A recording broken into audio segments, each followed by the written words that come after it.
Assalamualaikum warahmatullahi wabarakatuh. Perkenalkan, nama saya Pirnati Alo dari kelas B Pendidikan Kimia Fakultas Matematika Ilmu Pengetahuan Alam Universitas Negeri Gorontalo. Yang saya hormati Bapak dosen pengampu, yang saya sebut nama beliau Bapak Ahmad Kadir Kilo SPD MSI.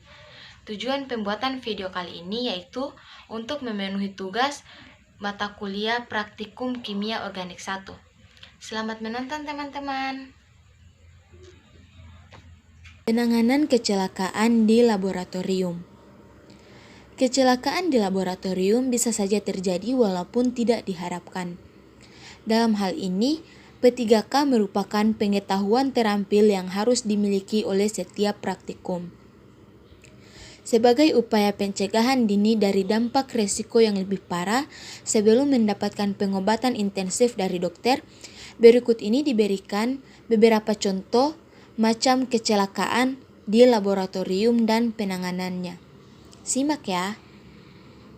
Jenis kecelakaan pertama yaitu luka bakar. Cara penanganannya, jika luka bakar akibat benda panas, olesi dengan salep Rivertran, mentega atau larutan asam pitrat 3%. Apabila lukanya cukup besar, segera siram dengan larutan bikarbonat 1,0% dan segera pergi ke puskesmas. Jenis kecelakaan yang kedua yaitu kulit terkena asam pekat. Cara penanganannya, jika kulit terkena percikan asam sulfat, asam nitrat, segera dilap dengan kertas tisu, kemudian cuci dengan air dan larutan natrium bikarbonat. Keringkan dan olesi dengan salep Rivertrans. Jenis kecelakaan yang ketiga yaitu basah kuat. Cara penanganannya, segera cuci dengan air yang banyak, kemudian dengan larutan asam asetat 1,0% dan cuci dengan air kembali. Setelah kering, olesi dengan salep Rivertran. Keempat yaitu kulit kena brom. Cara penanganannya, segera cuci dengan benzena dan olesi dengan gliserin. Setelah beberapa saat mencuci sisa gliserinnya dengan air dan olesi dengan salep Rivertran. Jenis kecelakaan yang kelima yaitu kulit terkena logam natrium. Cara penanganannya, segera ambil logam natriumnya dengan bantuan pinset. Lalu kulit yang terkena logam dicuci dengan asam asetat 1%, kemudian olesi dengan Rivertran. Jenis kecelakaan yang keenam yaitu kulit terkena fosfor.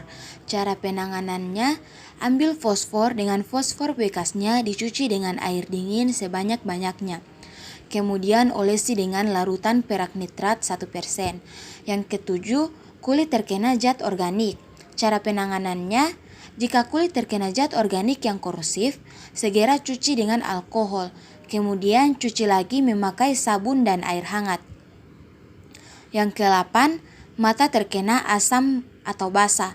Cara penanganannya, yang pertama, jika asamnya encer, cuci mata dengan larutan natrium bikarbonat 1% mempergunakan alat pencuci mata. Yang kedua, jika asamnya pekat, pertama cuci dengan air sebanyak-banyaknya, kemudian cuci dengan larutan bikarbonat 1%.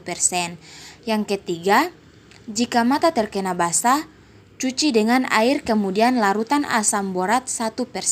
Selanjutnya teknik laboratorium. Tindakan pencegahan kecelakaan. Sejak awal pekerjaan praktikum Anda perlu mengembangkan pendekatan yang sehat dan profesional terhadap pekerjaan di laboratorium. Prosedur yang benar dan aman tidak saja melindungi diri Anda sendiri. Beberapa asas keselamatan tercantum berikut ini. Yang pertama, hanya percobaan sah yang dapat dilakukan. Yang kedua, jika mencium zat kimia, tepiskan uapnya ke muka Anda, bukan menghirupnya dari jarak dekat.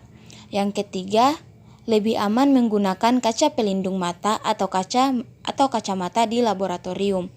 Yang keempat, jika bahan kimia korosif mengenai kulit Anda, segeralah cuci dengan air yang banyak.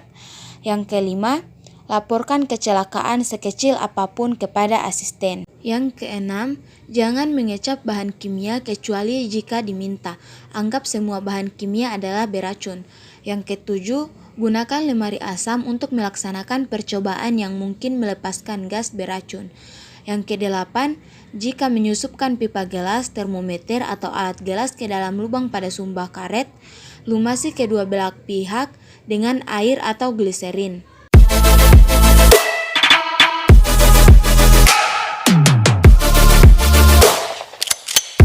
Yang pertama yaitu daerah kerja di laboratorium harus selalu bersih. Yang kedua, cucilah alat gelas dengan air sabun jika perlu.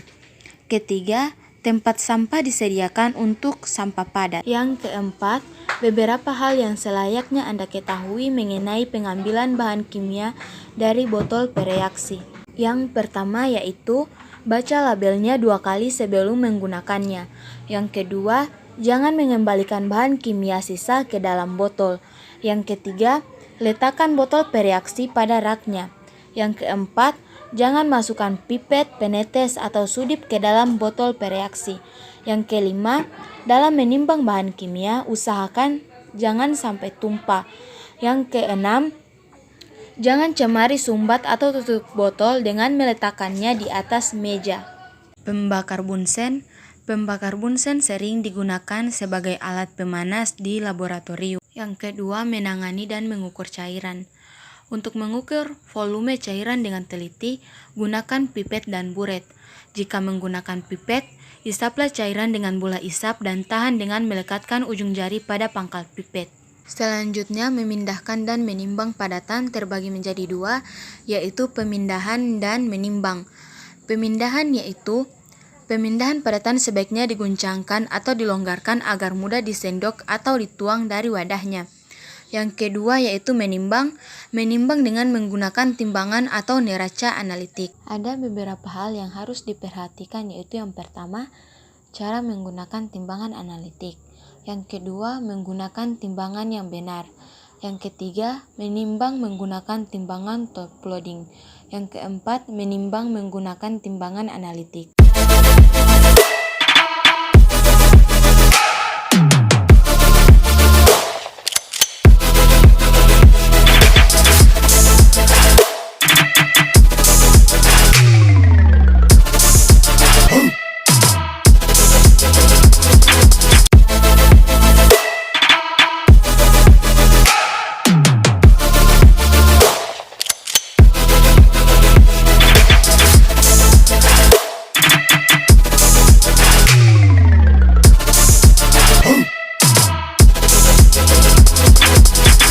Baiklah, itulah video dari penanganan kecelakaan di laboratorium.